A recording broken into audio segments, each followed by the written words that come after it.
and the story continues to attract us.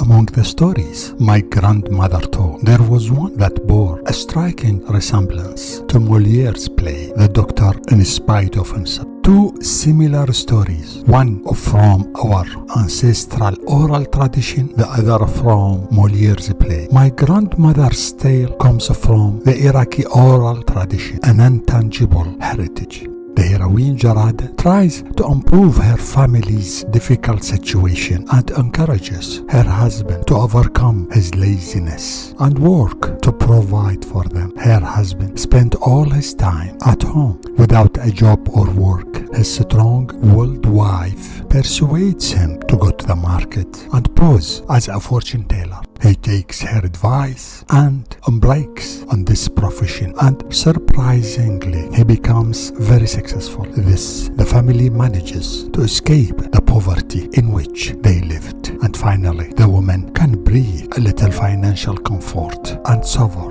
her favorite sweet treat, zalabia, an oriental pastry. In 1983, this story was presented as a comedy play entitled The Thread and the Bird, with the comedian Rifai in the role of Asfour, the fortune teller, and the renowned actress Amal Taha as his wife Jarada. The story is reminiscent of Moliere's play The Doctor in Spite of Himself, written in 1666 in France, inspired by Italian comedy. It features a woman who sends her lazy husband to work and forces him to pretend to be a doctor. He too manages to deceive society and forge a professional path. In both plays, our stories, the wives achieve their goals, the couple prospers, and Jarada's husband continues his success until his reputation reaches the king. The king summoned him and demanded that he find the thieves who had stolen the palace treasure. If he failed, he would be put on trial. Finding himself in this predicament, he whispered,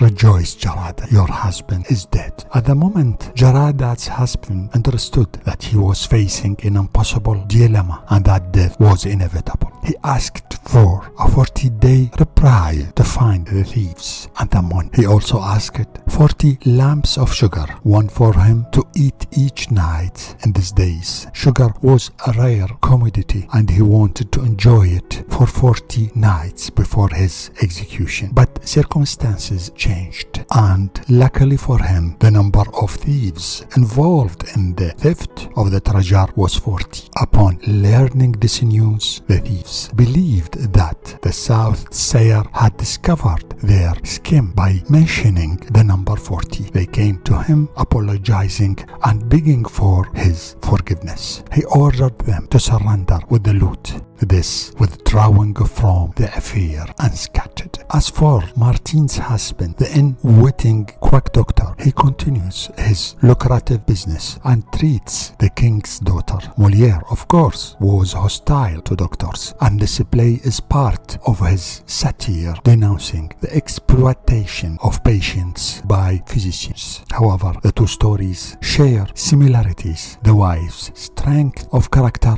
and her ability to rouse her husband from his laziness and escape the poverty in which she lived. Jarada and Martin are two wives who live in that era, but who also live in our own. The wife who seeks to improve the family situation and urges her lazy husband to work is a universal theme. As for the doctor and the fortune teller, they constitute the humorous element that connects the two stories. Thank you. The most beautiful stories, they are the ones which we create ourselves.